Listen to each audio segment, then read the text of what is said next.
Welcome to the GK objective biology channel. मैं हूं NEET गुरुजी। एक और गर्मा गर्म वीडियो नीट के लिए। तो भैया इसमें जो लिस्ट ऑफ न्यूट्रिएंट्स दिए हुए हैं कितने हैं? 1 2 3 4 5 6 7 8 9 10 11 12 13 और ये 13 एलिमेंट्स जो है ना, इन एलिमेंट्स के फंक्शन से हर साल क्वेश्चन आ रहा है।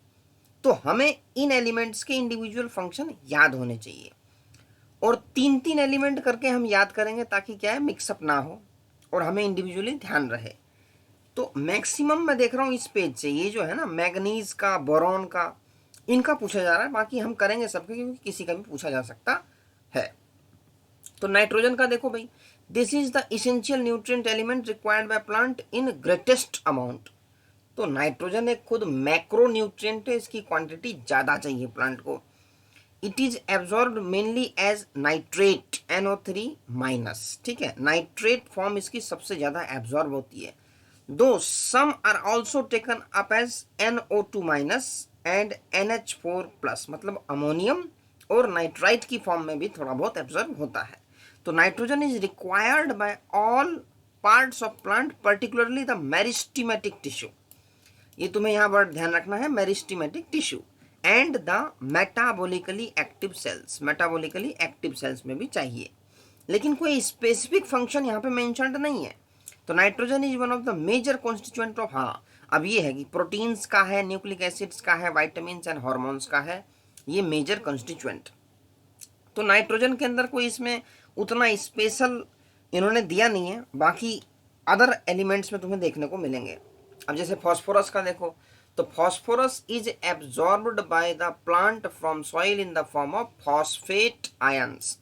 इसमें H2PO4 माइनस हो सकता है और HPO4 2 माइनस हो सकता है। तो phosphorus is a constituent of cell membranes. अब देखो इसका रोल कहाँ कहाँ है। सेल मेम्ब्रेन का कंपोनेंट है, कुछ प्रोटीन्स का है, ऑल न्यूक्लिक एसिड्स में होता है एंड न्यूक्लियोटाइड्स जो तुम्हारे बनते हैं, रिक्वायर्ड फॉर ऑल फॉस्फोराइलेशन। हाँ, जो ह्यूमन की बॉडी में बायोकेमिस्ट्री होती है, बायोकेमिकल रिएक्शंस होती है, फॉस्फोराइलेशन उस रिएक्शन की जान है। बिना उसके रिएक्शंस होगी ही नहीं, एक्टिविटी होगी ही नहीं। तो फॉस्फोरस का रोल है फॉस्फोराइलेशन रिएक्शंस में, मतलब एंजाइम एक्टिवेशन वगैरह में भी है।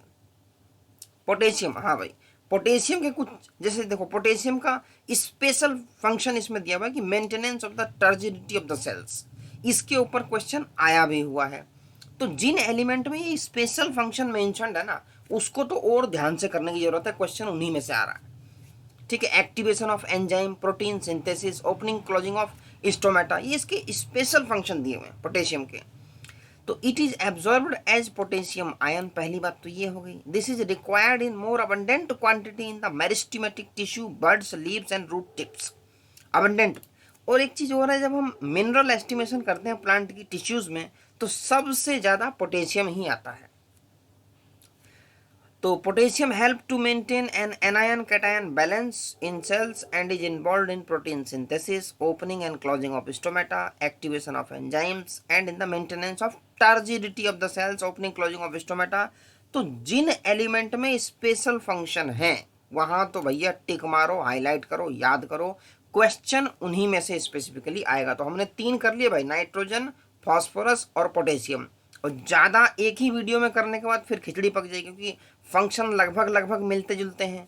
तो हमें मेजर फोकस वहाँ करना है जो स्पेशल फंक्शन हो। जैसे पोटेशियम का देख लो, opening closing of stomata and maintenance of turgidity of cells, ये 2 फंक्शन याद होने चाहिए।